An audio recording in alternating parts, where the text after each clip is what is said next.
اگر کوئی 4 رکعت نماز پڑھ رہا تھا اور غلطی سے 2 پر سلام پھیر دیا تو کیا کرے؟ دیکھیں اگر 2 پر سلام پھیر چکا اور فوراً اس کو یاد آ گیا تو وہ کھڑا ہو جائے، تیسری اور چوتھی پوری کرے اور آخر میں سجدہ سہو کر لے. لیکن اگر 2 پہ سلام پھیرنے کے بعد فوراً یاد نہ آیا بلکہ اس نے کسی سے باتیں شروع کر دیں، اٹھ کے چل پڑا، کچھ کھا پی لیا، یعنی ایسے درمیان میں بڑا وقفہ آ گیا، تو پھر یہ 2 رکعتیں سمجھ لیں نفل بن جائیں گی. اب اگر 4 فرض تھے تو اس کو 4 فرض دوبارہ ادا کرنے ہوں گے، اور اگر 4 سنتیں موقع تھیں جیسے مثال کے طور پر تو یہ 2 ہوئی ہیں، اس کو چھوڑ دیں، اور 4 سنتیں موقع اس کو دوبارہ ادا کرنی ہوں گی. یہ کہتے ہیں کہ نماز میں نبی کریم صلی اللہ علیہ وسلم کا خیال آنا یا لانا یہ کیسا ہے؟ کیسے نماز ٹوٹ جاتی ہے یا ثواب ملتا ہے یا نماز بہت زیادہ مقبول ہو جاتی ہے؟ کیا حکم شرع ہوگا؟ دیکھیں شریعت کا کہیں یہ مطالبہ تو نہیں ہے کہ نماز میں جان بوجھ کر نبی کریم صلی اللہ علیہ وسلم کا خیال لایا جائے. یہ تو کوئی شریعت کا مطالبہ نہیں ہے کہ نماز پڑھو تو نبی کریم صلی اللہ علیہ وسلم کا خیال لا کے پڑھو، یا سرکار صلی اللہ علیہ وسلم نے خود تعلیم دی ہو. تو لہٰذا توجہ اللہ تبارک و تعالیٰ کی طرف ہونی چاہیے، یا اللہ تعالیٰ سے متعلق جو چیزیں ہیں یا آخرت کے سے متعلق امور ہیں ان پر توجہ کرنا، گویا کہ اللہ تبارک و تعالیٰ کی طرف ہی متوجہ ہونا ہے. کعبۃ اللہ کا تصور ہے، آخرت کا ہے، پلصراط کا ہے، جنت کا ہے، دوزخ کے تصور کے ساتھ انسان نماز پڑھے تو یہ قابلین سے بکثرت ثابت ہیں. لیکن اب سوال یہ پیدا ہوتا ہے کہ اگر کوئی جان بوجھ کے نبی کریم صلی اللہ علیہ وسلم کا خیال لے آیا، اگرچہ مطالبہ شرع نہیں ہے، یا پھر خود بخود آ گیا، تو اس سے نماز میں کوئی فرق پڑے گا کہ نہیں پڑے گا؟ تو ہمارا جواب یہ کہ کوئی فرق نہیں پڑے گا، بلکہ نبی کریم صلی اللہ علیہ وسلم کا خیال مبارک اگر آ گیا تو اس سے اور زیادہ انشاءاللہ اس کی نماز کو استحکام حاصل ہوگا، کیونکہ اللہ تبارک و تعالیٰ نے التحیات اپنے حبیب کریم صلی اللہ علیہ وسلم کے ذریعے پڑھنی ہم پر واجب قرار دی ہے. اور اس میں جب ہم کہتے ہیں السلام علیکہ ایھا النبی، تو بتائیے کس کا خیال آئے گا؟ کسی عام آدمی کا آئے گا؟ نبی کریم صلی اللہ علیہ وسلم کا آئے گا. اور یہ بتائیں کہ تعظیم کے ساتھ آئے گا یا توہین کے ساتھ آئے گا؟ تو معاذ اللہ توہین کے ساتھ تو آ نہیں سکتا، تعظیم کے ساتھ ہی آئے گا.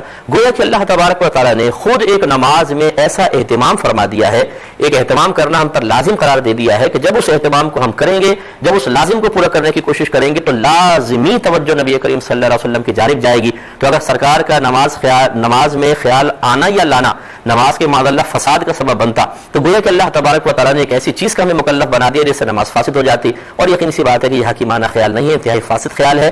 اور اگر آپ صحابہ کرام علیہم رضوان کی حیات طیبہ کا مطالعہ کر لیجئے، نبی کریم صلی اللہ علیہ وسلم آخری ایام میں بیمار تھے، حضرت صدیق اکبر رضی اللہ تعالیٰ عنہ نماز پڑھا رہے ہیں، سرکار تشریف لے آئے تو صدیق اکبر پیچھے ہٹ گئے ہیں، سرکار صلی اللہ علیہ وسلم مصلی پہ جلوہ افروز ہوئے ہیں، اور یہ نماز میں نبی کی تعظیم ہے، آپ پیچھڑ گئے سرکار. اور میں نے بخاری کی روایات، درس بخاری ہمارا ہوتا ہے وہ آپ دیکھیں، اس میں یہ روایات موجود ہیں کہ صحابہ کرام جب سرکار بیمار تھے اور تشریف نہیں لا رہے تھے تو نماز پڑھتے ہوئے اس طرف حجرے کی طرف دکھا کرتے تھے کہ سرکار آپ نہیں رہے. اور ایک دفعہ جب سرکار نے اپنا چہرہ انور پردے کے پیچھے سے نکالا تو صحابہ کرام خوش ہو گئے، اور راوی کہتے ہیں قریب تھا کہ وہ اپنی نمازیں توڑ دیتے، انہیں دوڑ کے سرکار کے پاس چلے جاتے. تو بڑی مشکل سے انہوں نے اپنے آپ کو کنٹرول کیا. تو یہ تو نماز میں خیال نہیں، ذات نبوی صلی اللہ علیہ وسلم سامنے موجود ہے، اور نماز کے دوران ہی صدیق اکبر رضی اللہ تعالیٰ عنہ سرکار کی تعظیم کر رہے ہیں، ادب کر رہے ہیں، احترام کر رہے ہیں، تو اس سے نماز میں کوئی فرق نہیں پڑتا ہے.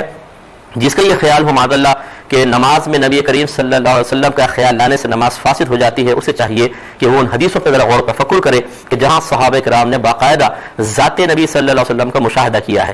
صحابہ کرام کہتے ہیں نبی کریم صلی اللہ علیہ وسلم ظہر اور عصر میں قرات کیا کرتے تھے. ایک روایت کے مطابق پوچھا گیا کہ آپ کو کیسے پتہ چلا؟ فرمایا سرکار کی ریش مبارکہ ہلتے ہوئے ہم نے دیکھی ہے. اس کا مطلب ہے نماز پڑھ رہے اللہ تعالیٰ کی نگاہ سرکار کے اوپر ہے کہ آپ کے اعمال اور افعال کا مشاہدہ کر رہے ہیں حالت نماز میں، تو پھر بھی جائز ہے. اور یہ نبی کریم صلی اللہ علیہ وسلم پر معاملات کوئی مخفی نہیں تھے. ایک مرتبہ بعض لوگوں نے رکوع میں تھوڑا سا مسئلہ پیدا کیا، یعنی انہوں نے جلدی جلدی رکوع کیا، تو رحمت کونین صلی اللہ علیہ وسلم جب نماز سے فارغ ہوئے تو آپ پلٹے اور صحابہ کرام سے خطاب کرتے ہوئے ارشاد فرمایا کہ اپنے رکوع سجود پورے کیا کرو، کیونکہ خدا کی قسم میں تمہیں اپنے پیچھے سے بالکل ایسے دیکھتا ہوں جیسے اپنے سامنے سے دیکھتا ہوں. اور ایک روایت میں کہ واللہ لا یخفی علی خشوعکم ولا رکوعکم، کہ مجھ پر تمہارا نہ خشوع اور خضوع مخفی ہے اور نہ تمہارے رکوع و سجود مخفی ہیں. اور خشوع و خضوع قلبی کیفیت کا نام ہے. گویا کہ نبی کریم صلی اللہ علیہ وسلم خود یہ بیان فرما رہے ہیں کہ تمہاری قلبی کیفیات بھی مجھ پر واضح ہیں. تو سرکار جانتے تھے کہ صحابہ کرام آپ کو دیکھ رہے ہیں، پھر بھی منع نہ فرمایا. اگر سرکار کا خیال لانا یا سرکار کی طرف متوجہ ہونا فساد نماز کا سبب ہوتا تو نبی پہ فرض تھا کہ اس فساد کی جڑ کو ختم فرماتے. لیکن جب سرکار نے منع نہیں فرمایا تو پھر اس کے بارے میں ہم اپنے پاس سے معاذ اللہ کوئی غلط کلام نہیں کر سکتے ہیں.